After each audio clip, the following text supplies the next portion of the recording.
The example I give is the Cardinals were able to threaten Galileo with excommunication if he didn't recant his Copernican theories.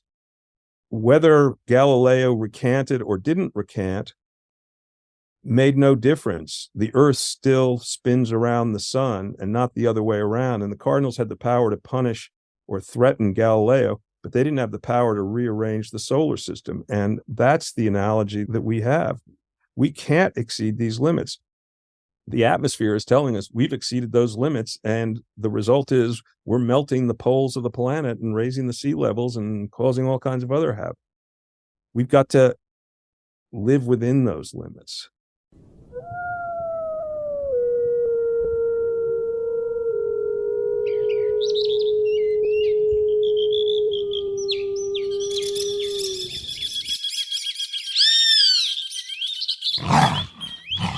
You're listening to the Rewilding Earth podcast.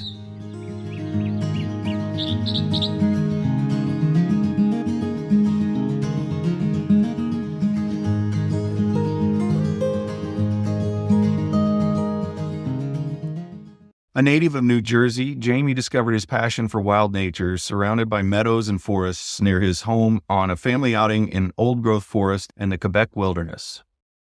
In 1986, he bought a log cabin in northern New Hampshire, where he still lives.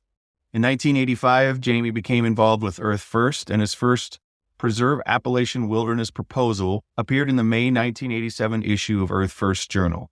The following year, working as a reporter for the local weekly, he stumbled upon news that the former Diamond International timberlands were for sale. Jamie quit his job and formed the first Preserve Appalachian Wilderness, or PAWL, and later Northern Appalachian Restoration Project, to fight the destruction of wild areas and spectacular old growth in northern New England. Today, Jamie continues to advocate for big wilderness and continental-scale wildlands networks. He's an author who's written You Had a Job for Life and Children of the Northern Forest, Wild New England's History from Glaciers to Global Warming. My parents exposed me to nature from an early age. I always loved climbing trees, and eventually I was taken at about the age of 15 into some real Quebec wilderness. And it had such an impact on me that I've been going back there almost every year now for the last 50 years, spending 2, 3, 4, 5, 6 weeks up there, paddling around on lakes, wandering around on some pretty old forests, and also sadly watching them get cut down. And at some point, I realized that it wasn't enough just to go up and have fun in the wilderness. It was my job to defend it. And in the case of New England, where there wasn't very much wilderness, to try to expand that base. And I moved up to northern New Hampshire almost 40 years ago now, and immediately stumbled into what turned out to be the beginning of the biggest story in many decades in northern New England, which was suddenly the paper companies, which had owned about 10 million acres of timberland, undeveloped timberland in northern Vermont, New Hampshire, and mostly in Maine, were beginning to sell. And from 1988 until 2004, they unloaded about 6 or 8 million acres. And that brought in hedge funds and other charming people to buy the land and skin it. And so the problem wasn't solved. It's just those who were causing the problem changed their identities. Yeah, if only land like that could be just transferred into state or federal buffer zones for national park, a big Maine Woods National Park or something. It would be really great if there was a policy on the books that would address that. Sadly, there has been federal money for that. It's called the Forest Legacy Program, and it was to buy working forest easements and land. And of course, the timber lobby and the state agencies hijacked it entirely for massive easements to stop development in areas where there was next to no threat of development, remote, no particular view, lots of clear cuts. And so we spent millions of dollars that could have bought land that could begin to heal and rewild. Instead, we bought worthless easements and didn't even require the landowners who sold the easement to maintain responsible, sustainable, low-impact forestry. They keep skinning it the way there is. So it's a case that's all too sad and all too frequent of special interests getting away with hijacking public assets to privatize them. I just got your book. I love it. I haven't been able to, of course, read the whole thing, but I do feel like if I get into this situation, flip to a page, any page. And I don't know why I follow Michael Kellett. I follow Restore. It's really weird that I turned to this particular page as you're describing the proposed 3.2 million acre Maine Woods National Park. And in particular, how you describe the difference between national and local conservation organizations and how they work very differently from each other, and a little bit of a dust up that you had at a meeting during a coalition meeting, I imagine is what it was, where you had the big national groups and then groups like Restore in the same room, and feathers were ruffled. In that particular meeting, Michael and his then partner, David Carl, had proposed the Maine Woods National Park, and one of the state groups the next day issued a really nasty press release mocking the number of members of Restore, emphasizing they came from Massachusetts, even though they had a Maine office, and ridiculing the idea that we could have such a big, ambitious 3.2 million acre national park. What of all the people who earn their money on it? And no consideration of the fact that the people were in poverty. There are alternative approaches that would include some tourism and much better forestry that gets out of the commodity racket, which is the current economy and has been for a long time, and gets into value adding. And it was just a really nasty thing. And then it turned out that their criticism of Restore, taking an action without getting their permission, was something they had just done to the rest of the, what you call coalition. It was actually called the Northern Forest Alliance. And that group of 15 organizations, state, national, New England, New York, had agreed to protect a particular area, and a subset of them, including this particular group, had agreed to sacrifice that to wind towers. And so when I confronted them with, that's when the meeting went downhill. So it was okay for them to accuse us of acting without their authorization, but they had the right to act without our authorization, and it didn't set well with me. That story reminded me of so many frustrations that Dave Foreman and Kim Crumbo and others, and then once I got into the movement myself, but I'd hear them tell stories from well before when I got into it. And then I recognized those same stories, those same turf wars, in a sense, the condescending things that you sometimes see from the great big groups. And I mean, who cares how many members anybody has? Everybody wishes they had more anyway. It doesn't make any sense. And I recognized that right away. I'm like, why did I turn to that part in the book and put my finger and start reading? I think probably there were other sections of the book where you could have turned to that would have gotten a similar, somewhat different story, but the same dynamics.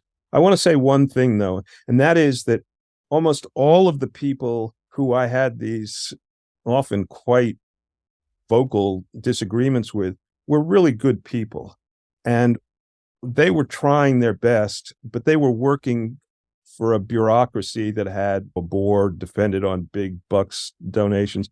And so they had to clear everything they said. I had the luxury of being a kind of a loose wire or a loose cannon, and I didn't have to clear anything with anybody. They'd told me long ago that I didn't have any credibility, so I just felt I got to stay true to what the bears and the lichens want and think. And the reason I think for the conflict is not that they're bad people, but that they have agreed to work in a system that requires that you self-censor and that you accept the rules of the game that are dictated by the global economic and political forces who control our society.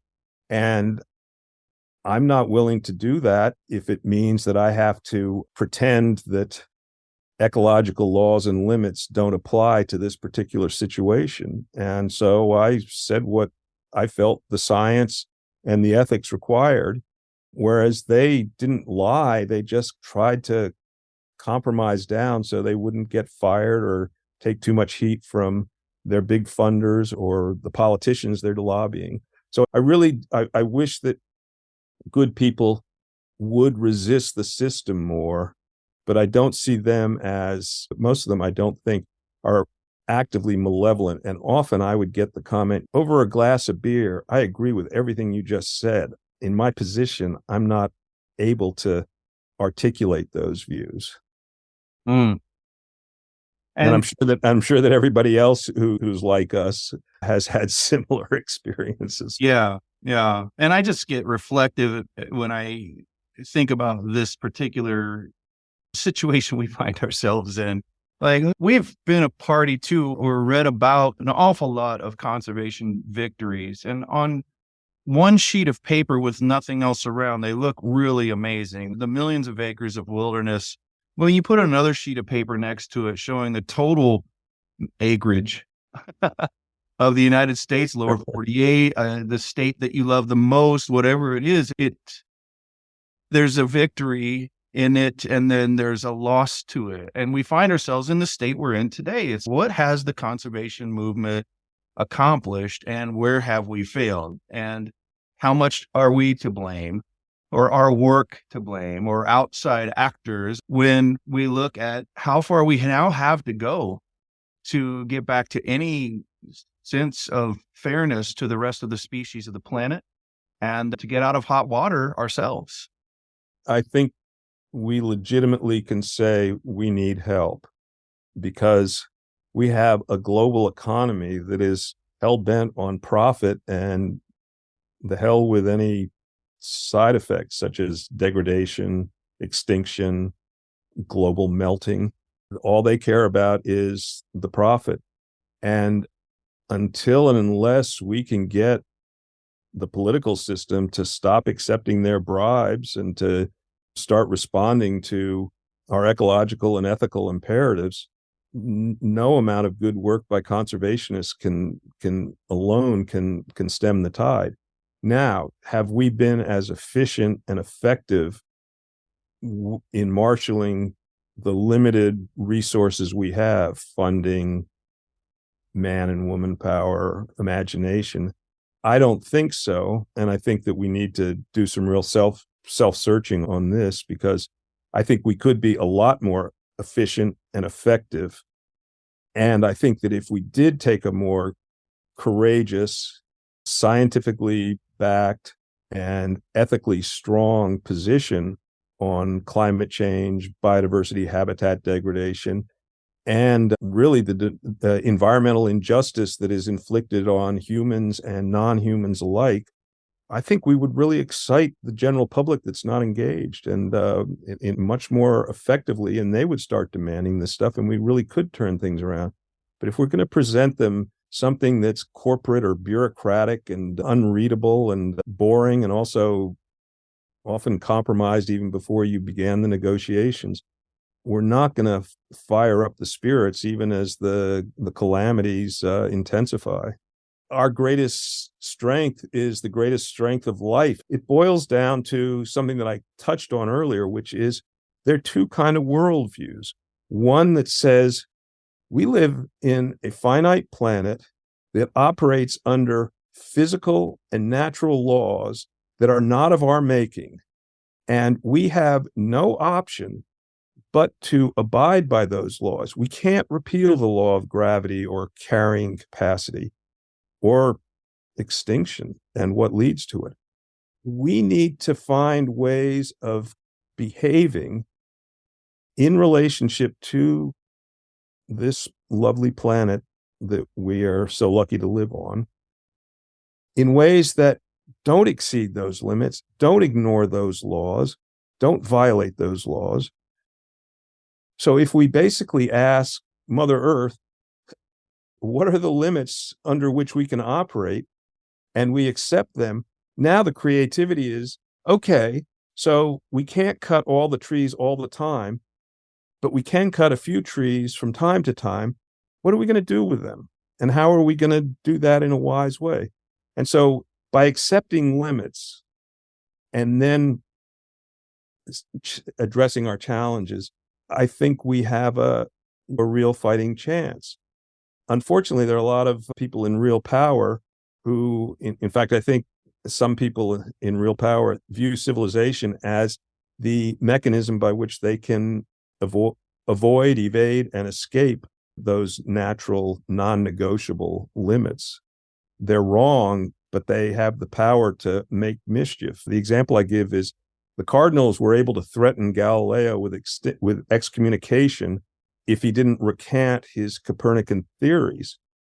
Whether Galileo recanted or didn't recant made no difference. The Earth still spins around the sun and not the other way around. And the Cardinals had the power to punish or threaten Galileo, but they didn't have the power to rearrange the solar system. And that's the analogy that we have. We can't exceed these limits. The atmosphere is telling us we've exceeded those limits, and the result is we're melting the poles of the planet and raising the sea levels and causing all kinds of other havoc. We've got to live within those limits. And that's not a draconian threat that I'm making. It's actually opening the door to real freedom and real joy and real beauty, because happiness isn't shopping in some box store and spending money on something that's going to end up in the landfill. Happiness is frolicking and sauntering in the woods or along the seashore or in the desert or up in the mountains, and preferably with a child or a grandchild or someone else with a smile on their face, listening to the bird song. There's nothing to compare with that. And that's one reason we need wilderness, so that we have the bird song. All the birds that sing have a home. And when we have a lot of wilderness, a lot more than we have right now, that really is our greatest teacher about limits. Oh, wilderness is off limits to oil wells and clear cuts and cattle grazing. So I guess that means we have to meet our needs some other way. We have to accept those limits and be creative about it. What you're saying is completely reasonable, but that's maybe not exactly the point right now, while there's just this huge sport of hijacking these conversations so that real conversations can never really take root. Assume the old Ed Abbey idea that someone is breaking into your grandma's house. Are you going to try to reason with them, or are you going to try to decommission them to protect Granny? And I think that our democracy is failing in no small measure because of bad faith that gets away with being treated as, well, one side said this and the other side said that. Yeah.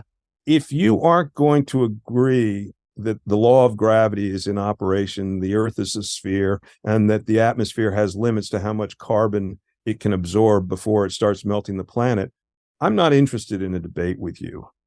And if you're there to sabotage, I'm definitely not interested in dealing with somebody who operates in bad faith. If you are offering really thoughtful critiques of what I'm saying, and you make me think, you may or may not make me change my mind, but I will respect you and I will respond accordingly and say, here's why I disagree with you, or have you considered this? But that's a good faith debate. And hopefully, in a good faith debate, minds can be changed. But no, you put your finger on a really toxic thing. But my advice to activists is don't engage in these in debates with bad faith people, because it's like the old Monty Python argument clinic. No, it isn't. Yes, it is. No, it isn't. I want to talk about From the Ground Up. What's that all about? What's going on there? Yeah, this may be the first interview about From the Ground Up. It's a quarterly online publication that an organization called Wildlands, Woodlands, Farmlands, and Communities, a New England-wide conservation kind of movement, is going to be releasing. In the spring, this group released a report called Wildlands in New England that conducted the first inventory of actually protected wildlands in a region. In this case, it was New England.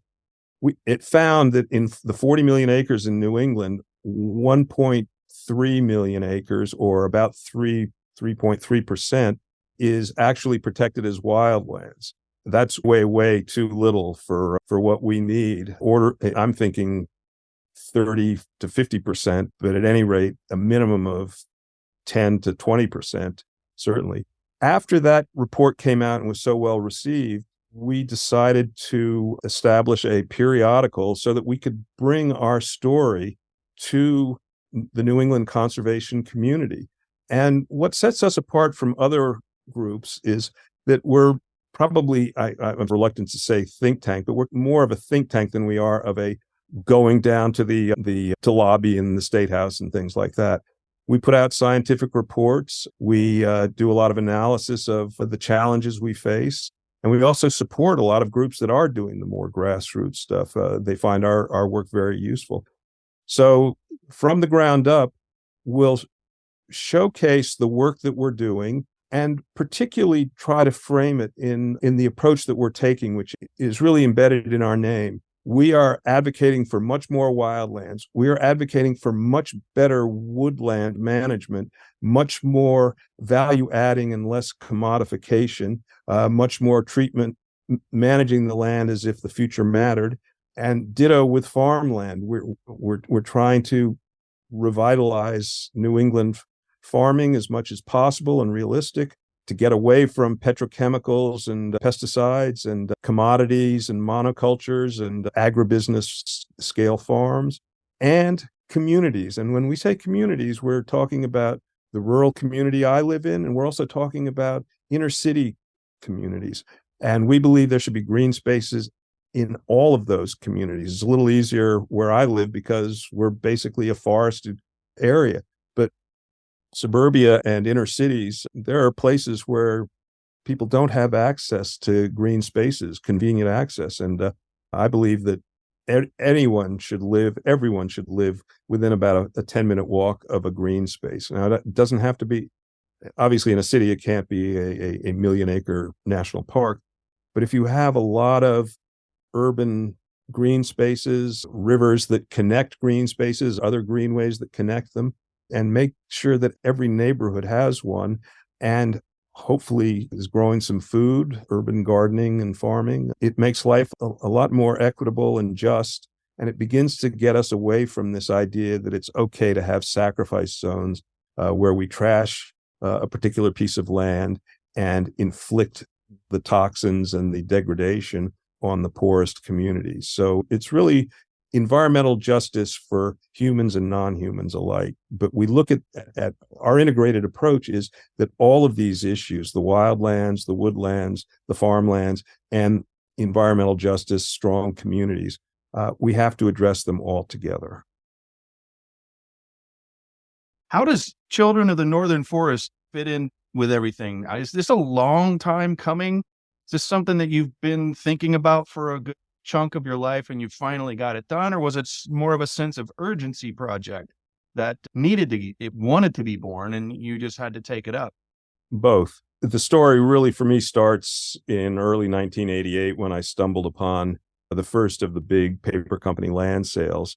I quit my job as a newspaper reporter and have been doing this wilderness work ever since.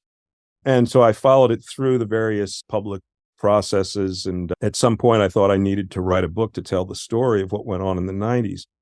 But when I started doing the book, I was just too close to events. And some of the really big deals that I treat in the book either had not happened or were still in process of going on. So I set the book aside for a long time. And that's when I worked on a second book that came out 6 years ago called You Had a Job for Life, which is the oral history of one particular paper mill that closed in 2007. It's about 8 miles down the road from where I live. And I got the stories of the mill workers and how the mill had dominated the town. The mill was the life of the town, was a common refrain. And really the tragedy when a Wisconsin-based owner of the mill, without consulting the local management, decided to close the mill. And because the paper industry has dominated this area and all of northern New England for over a century, there really was no economic diversity to fall back on when the mill went down. And 15 years later, we're still really struggling. And all the solutions, sadly, that the politicians come up with are bribe more global capital to come in and continue the exploitation instead of nurturing local woodlot owners, local value adding, local farming, local entrepreneurs to develop a much more robust but less easy to plunder by global capital local economy. You Had a Job for Life came out about 6 years ago and has just been reissued this month by Brandeis University Press. And it's the microeconomic view of this region, although I don't get into economics too much. It's more the story of the people and the land. And then Children of the Northern Forest, after I finished You Had a Job for Life, I went back and worked for several years on Children of the Northern Forest. And it also is just being released by Yale University Press this month. And Children of the Northern Forest tells the story of the forests of northern New England that have been dominated by the paper industry since about 1900. But it starts the story with the melting of the glaciers and continues on to today. So its subtitle is From Glaciers to Global Warming. And it talks about the ecology, the pre-settlement forest, early visitors, Henry Thoreau, among others, and the rise of the logging industry in the 19th century, and then the paper industry in the 20th century, and then the decline of the paper industry over the last half century. And it tells a lot of the failed policies to perpetuate a status quo that clearly has failed. And it ends with an alternative vision that is quite consistent with what I've outlined in our discussion this afternoon. Basically, that we need to abide natural limits, and we need to nurture the natural and human communities of this region and stop subsidizing global capital to come in and plunder us once again. And so both books, I think, are very much in line with the values and interests of From the Ground Up, and I'm very happy to have found a niche as one of the editors of From the Ground Up. I think it's a very logical continuation of the work that I do and love, and so it's a very interesting, exciting, and somewhat exhausting time right now. But I'm having fun, even if I'm not sure what day of the week it is.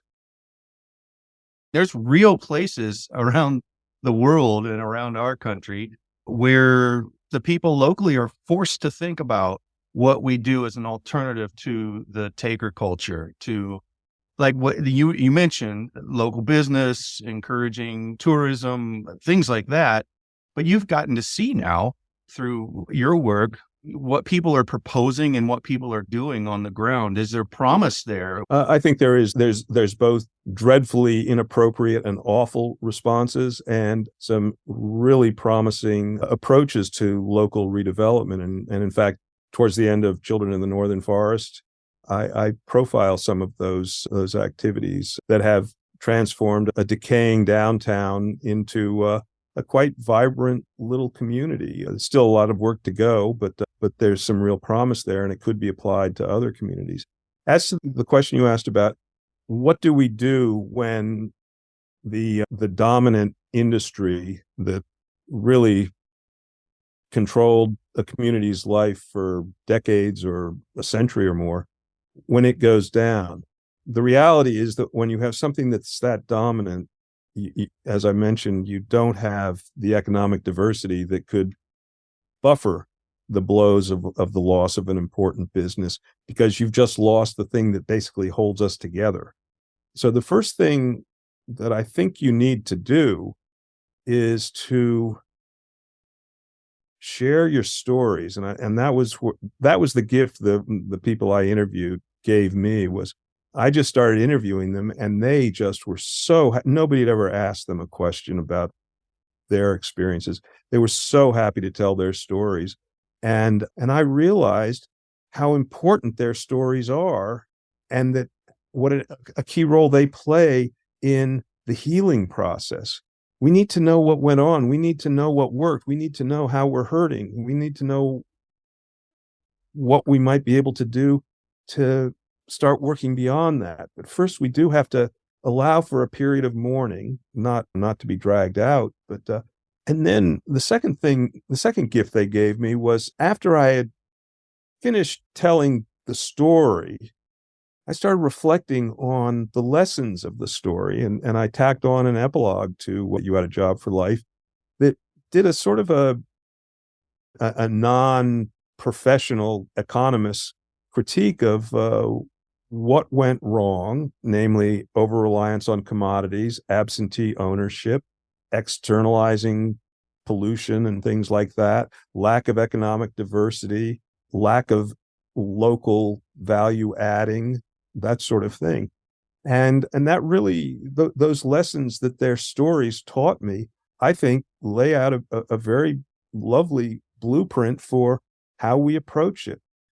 So we can ask questions. Does this proposed economic project benefit both the natural and human communities? Does it have a big carbon footprint? Does it degrade the land? Does it add value to the gifts that the land gives us? Or is it just a commodity that's going to be shipped abroad at low global commodity prices? Is this something that really is necessary to make, or is this just more plastic gewgaws that are going to end up in the landfill?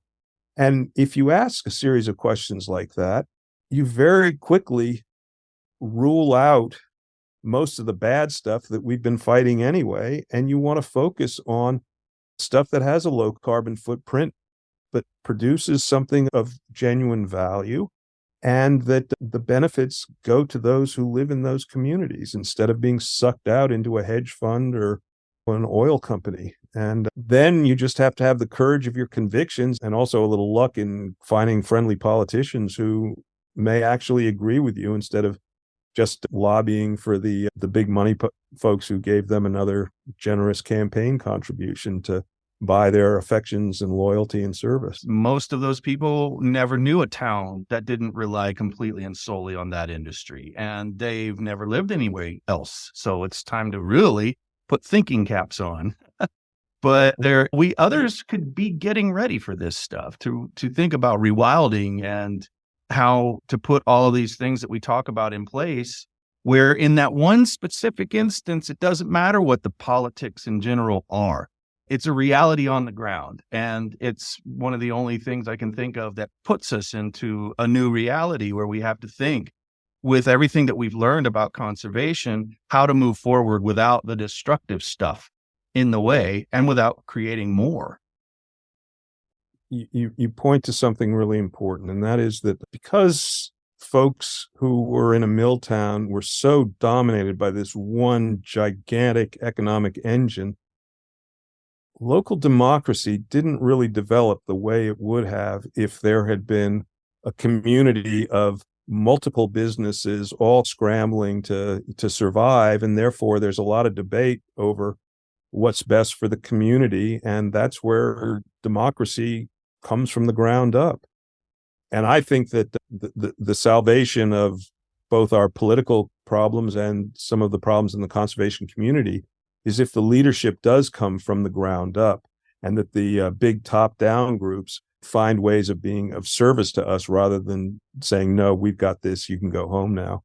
And then finally, one of the really important things that I learned from particularly You Had a Job for Life was that the communities up here are small. I live in a town of about 600 and some people. The mill town down the road, Groveton, where the mill was closed in 2007, has a population in the low 2000s. We're small communities. We're not like most of America. We're like really small rural America. As a result, we are not the complex economy and not the complex society that a big city would be, for instance. And I think that we can play a real role if we get our act together and make progress on this. We can make a real role in demonstrating how a community can work with its natural surroundings so that the natural and human communities really are in sync and are helping each other. And I think that reconciliation is absolutely essential if there's going to be a future for my children and grandchildren and their children and grandchildren, that we get the human communities in sync with the natural communities. And we can't do that by telling the natural communities, you got to change here and here. You and I have to make the changes. But I think those are great and wonderful changes that we make, that we're less about getting and spending and laying waste our powers, and more about immersing ourselves in the song and dance of wild nature, which is the best game I've ever been allowed to to play in, or the best dance I've ever danced. What is it about the northern forest? What has made you fall so deeply in love with it? I guess just about everything, but we're blessed with great mountains. I live about an hour north of Mount Washington in the Presidentials. We have great rivers. We're about 3 miles from the Connecticut River. The forests are largely intact, although many have been clear-cut or heavily cut over, but they haven't been developed and roaded. We have the potential for wolves and cougars to come back. We have lots of fun wildlife sightings from time to time: bears, moose, coyotes howling in just outside our house at night, barred owls hooing us at night. It's just a wonderful place. But I'm not a chauvinist. I think that any place where a good deal of its naturalness remains intact is a wonderful place. The desert in Arizona, the coastal areas, the Great Plains, when the wild Great Plains were waving and the buffalo were there, the cold regions to the north of us. All of these places are beautiful, and it's wonderful just watching the creative ways that life responds to this wildness as part of its meeting its evolutionary destiny and basic survival instincts. And I just feel really lucky to have had good health and access to some wonderful places. And I wish that we lived in a society that recognized that that is a basic human right. There should be no sacrifice zones anywhere ever. And everyone should have access to some place where there's something green and wild and mysterious going on, and we can be a part of it without messing with it. Jamie, thank you so much for being on the Rewilding Leadership Council. For one, thank you for that, and for taking the time to do this with us today. Thanks for listening to the Rewilding Earth podcast. We do what we do because of you. This podcast is supported by listeners like you who long to live in a wilder world. Please consider donating at rewilding.org and subscribe to our weekly news and article digest while you're there. To go the extra mile, you can follow and share Rewilding Earth on Instagram, Facebook, and Twitter. Bonus points for sharing this podcast with your friends. To listen to past episodes, go to rewilding.org/pod. That's rewilding.org/pod.